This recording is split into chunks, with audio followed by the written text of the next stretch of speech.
So असं वाटतंय मला की हा व्हिडिओ ज्यांच्याकडे मायक्रोवेव्ह आहे त्यांनी त्याला कपाट बनवून ठेवले, कपाटाव्यतिरिक्त त्याचा काहीतरी उपयोग व्हावा, त्यांच्यासाठी हा व्हिडिओ युजफुल ठरेल असं मला वाटते. खूप बेसिक ज्या गोष्टी आहेत त्या मी ह्या व्हिडिओत शेअर केलेल्या आहे. होप्स तुम्हाला व्हिडिओ हेल्पफुल असेल. तर माझ्याकडे हे सॅमसंग नावाचं मायक्रोवेव्ह आहे आणि ह्याच्यातच मी बऱ्याचशा गोष्टी करत असते. त्याचसोबत आलेली ही मेटलची प्लेट आहे. त्याच्यामध्ये आपण सगळ्यात पहिली गोष्ट म्हणजे वाटण्यासाठी लागणारं जे खोबरं आहे ते गरम करून घेणार आहोत. तर सगळ्यात आधी खोबरं मी किसून घेतलेलं आहे. तुम्ही हवं तर कट करूनही बारीक घेऊ शकता. ह्या पद्धतीनं त्याच्यात ठेवायचं आहे, थोडंसं स्प्रेड करून घ्यायचं आहे. आणि आता मी ठेवणार आहे याला मायक्रोवेव्हमध्ये. ही काचेची जी डिश असते ही ऑलरेडी त्याच्यामध्ये असते, ही कंपल्सरी त्याच्यावर असायलाच हवी. त्यानंतर त्याच्यावर आपण ही जी मेटल प्लेट आहे ही ठेवणार आहोत. सो आत्तापर्यंत तरी मी अजून मायक्रोवेव्हला चालू केलेलं नाही. हे ठेवून झालं आणि आता मी मायक्रोवेव्ह स्टार्ट करणार आहे. वरच्या बाजूला तुम्ही टेम्परेचर काय आहे, किती वेळसाठी ठेवता, हे सगळ्या गोष्टी येतात. खाली 30 सेकंडचं जे बटन आहे त्याच्यानुसार मी 2 मिनटासाठी सुरुवातीला खोबरं आधी गरम करून घेणार आहे. स्टार्ट बटन दाबलं आणि ह्या पद्धतीनं 2 मिनटासाठी आता खोबरं आपलं गरम होणार आहे. आता 2 मिनटं पूर्ण झाल्यानंतर आपण हे जे खोबरं ठेवलं आहे त्याला व्यवस्थित वुडन स्पूननी किंवा स्पॅच्युलानं मिक्स करून घेणार आहोत, जेणेकरून आपलं जे सगळं खोबरं आहे ते एकसारखं भाजलं जाईल. पुन्हा आता मी 30 सेकंडचं जे बटन आहे ते प्रेस करून 2 मिनटाचा टायमर लावलेला आहे आणि स्टार्ट बटन दाबलेलं आहे. आणि तुम्ही बघू शकताय फायनली आपलं किती छान वाटण्यासाठीचं खोबरं जे आहे ते भाजलेलं आहे. आणि ही मेटल प्लेट जी आहे ती अतिशय गरम असते, सो डायरेक्टली हात लावू नका, काहीतरी हँड ग्लोव्ज घालूनच लावा. पुढे हे जे आहेत पापड्या, उपवासाचे बटाट्याचे पापड आहेत हे, त्यानंतर नागलीची पापडी आहे आणि आपला साधा जो पापड असतो, ह्या गोष्टी मी भाजून दाखवणार आहे. तसं पाहिजे तर तुम्ही वेफर्स वगैरे सुद्धा ह्याच्यातून भाजून घेऊ शकता. वरतून थोडंसं अगदी किंचित नंतर तेल टाकायचं आणि त्यावर तिखट मीठ टाकलं की अगदी आपले तळलेले वेफर्स इतके मजा नाही आहेत, पण थोडंसं हेल्दी व्हर्जन ऑफ वेफर्स तयार होतं. तर आता आपण पापडासाठी 45 सेकंद करता हे टायमर लावणार आहोत. सो जे पापड आहे तो साधारण 45 सेकंड्समध्ये आरामात होऊन जातो. मस्तपैकी पापड भाजून तयार आहे. माझा व्हिडिओच्या नादात 45 सेकंडच्या पुढे गेला, त्यामुळे थोडासा लालसर झाला आहे पापड, नाही तर 45 सेकंड्समध्ये एकदम छान पापड भाजला जातो. त्यानंतर आपण नागलीची पापडी जी आहे ती ठेवून बघूया. सो ही नागलीची पापडी मी ठेवली. हे ग्लासचं जे आहे ह्याच्यावरती डायरेक्टली मी पापडी ठेवली आहे. आणि आता आपण करूयात बंद. आणि साधारण 45 to 50 सेकंड्स नंतर आपली जी पापडी आहे नागलीची ती सुद्धा व्यवस्थितपणे भाजून झालेली आहे. तुम्ही बघू शकता किती मस्त भाजली आहे. त्यानंतर हा आहे उपवासाचा बटाट्याचा पापड. हा सुद्धा साधारण 45 to 50 सेकंड्समध्ये आरामात भाजून येईल. तर ह्या पद्धतीने मी 2 पापड्या ठेवते, जास्त ठेवू नका, नाही तर मग त्याला फुलायला अशी मोठी व्हायला जागा राहत नाही. बाजूच्या एजेस ज्या आहेत त्या कच्च्याच राहतात. तर मस्त क्रंची अशा आपल्या ह्या पापड्या भाजून तयार झालेल्या आहेत. त्यानंतर माझी सगळ्यात फेवरेट गोष्ट जी मायक्रोवेव्हमध्ये होती ती म्हणजे शेंगदाणे. खूप झटपट भाजून होतात आणि खूप छान पद्धतीनं भाजले जातात. त्यामुळे आपण घेऊयात आता हे शेंगदाणे. साधारण मी अर्धा किलो शेंगदाणे घेतलेले आहे. एका वेळेस एवढे आरामात भाजले जातात. सो पूर्ण प्लेट भरून मी शेंगदाणे घेतले आहेत. त्याच्याकरता साधारण 7 मिनटं लागतात. जर कमी शेंगदाणे असतील तर कमी वेळसुद्धा लागू शकतो. मी 3.5 मिनटं आणि 3.5 मिनटं अशा 2 बॅचेसमध्ये त्यांना एकदम मिक्स करून तसं पद्धतीनं गरम करून घेत असते, शेकून घेत असते. आता ह्या मेटलच्या प्लेट जी आलेली आहे त्याच्याबरोबर त्याच्यात ठेवायचे आहेत शेंगदाणे.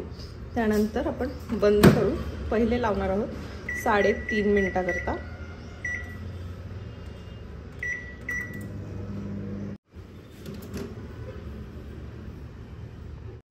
आता हे जे आहेत ना हे सेंटरला जास्त लाल होतात, त्यामुळे आपल्याला सगळ्या बाजूचे जे आहेत ना बाजूचे आतानाचे आतले जे आहेत शेंगदाणे ते बाहेरच्या बाजूला न्यायचे, जेणेकरून आपले सगळे शेंगदाणे जरा बऱ्यापैकी एकसारखे भाजले जातील.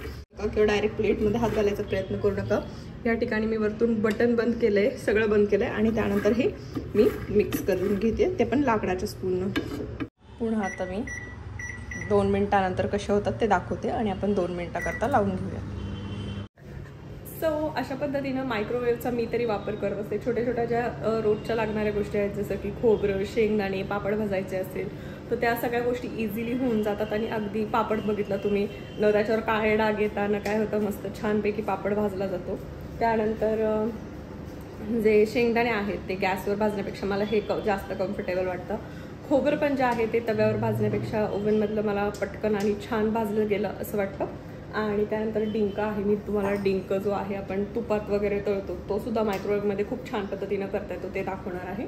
चपाती जर असेल तर ती गरम करायची असेल तर 30 to 45 सेकंडमध्ये आरामात गरम होऊन जाते, किंवा पराठा असेल तर तोही अगदी 30 सेकंड्समध्ये छान गरम होऊन जातो.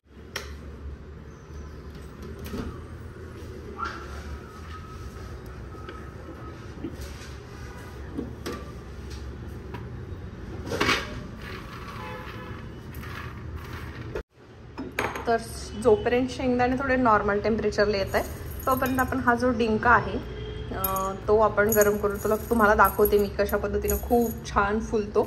सो काचेच्या बाउलमध्ये ठेवायचा. काचेचं बाउल थोडंसं जाड असायला पाहिजे, ते बाउल चालतं काचेचं ठेवलेलं. आणि ह्या पद्धतीनं आपण ठेवणार आहे काचेचं बाउल. त्यात टाकलाय डिंक आणि आता आपण बंद करूयात. आणि जर सुरुवातीला असेल तर साधारण 1-1 मिनिटांनी करून पाहायचं की आपल्याला ह्या पद्धतीचं गरम लागतंय का, ह्या पद्धतीचं एंड प्रोडक्ट आपल्याला कसं पाहिजे.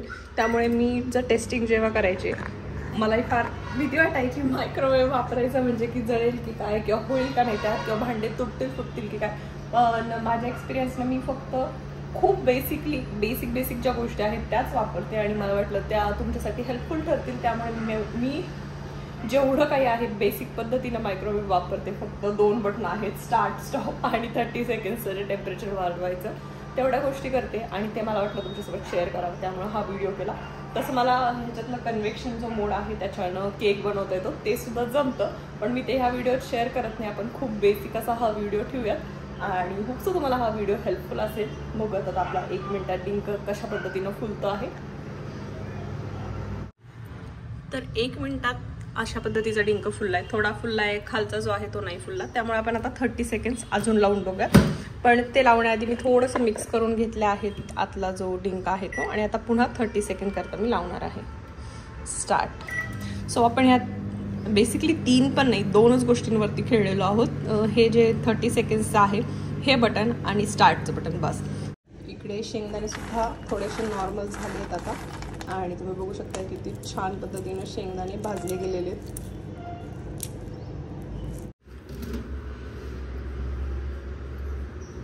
तर ह्या पद्धतीचा आपला सुंदर असा डिंक भाजून झालेला आहे.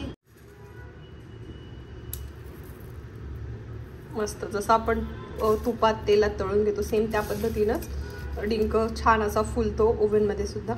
त्यानंतर दूध जे आहे सो हे एकदम नॉर्मल टेम्परेचरचं दूध आहे आणि कधी कधीचं खूप तापलं दूध तर डायरेक्ट ग्लासमधून बाहेर उतरू जातं दूध ओव्हनमध्ये सुद्धा. त्यामुळे पहिले तुम्ही 30 ते 45 सेकंड खूप होतं. जर हे नॉर्मल टेम्परेचरचं दूध असेल तर 45 सेकंड करा. जर कोमट दूध असेल थोडं गरम असेल पण तुम्हाला अजून कडक करायचं असेल तर 30 सेकंदही भरपूर होऊन जातात. त्यामुळे आता हे जे प्रॉपर नॉर्मल रूम टेम्परेचरचं दूध आहे त्याला मी 45 सेकंड्स गरम करणार आहे. आणि इथं बटन तुम्ही बघाल तर 30-30च आहे. त्यामुळे 30 + 30 केल्यावर हा 1 मिनिट होणार आहे. मी स्टार्ट करेल आणि मला इथं टायमर दिसतोय. जेव्हा इथे 45 सेकंड्स होतील तेव्हा मी हे स्टॉप बटन दाबणार आहे. आणि मी काय सांगते हे कैरी खूप लक्ष देऊन ऐकते कारण खूप महत्त्वाच्या टिप्स आहे. तुम्ही पण लक्ष देऊन ऐका मला असं वाटतंय, हो ना कैरी. तर 45 सेकंड्स झालेले आहेत आणि मी बटन बंद केलं आणि त्यानंतर हे दूध काढते आहे. आपण काचेच्या आपल्या ह्या ज्या नॉर्मल कप असतात हे ठेवू शकतो. प्लास्टिकचे कप शक्यतो ठेवू नकात मायक्रोवेव्हमध्ये. आणि ह्या पद्धतीचं मस्त असं दूधसुद्धा गरम झालेलं आहे.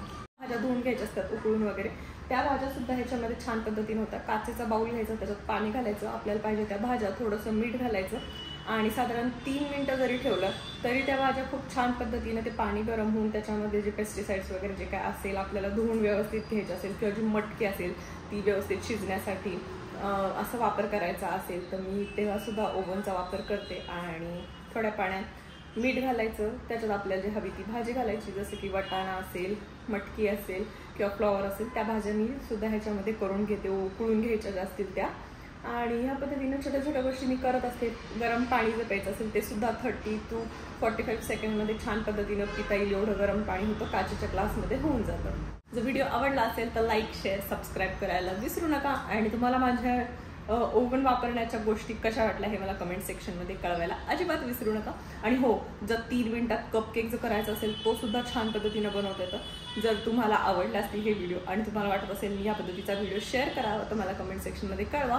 मी पटकन झटपट 3 मिनिटात छोटासा कपमध्ये केक कसा करायचा ते सुद्धा शेअर करेल, किंवा मोठा जो केक आहे तो कसा करता येईल ह्याच्यामध्ये ते सुद्धा शेअर करायला मला नक्कीच आवडेल.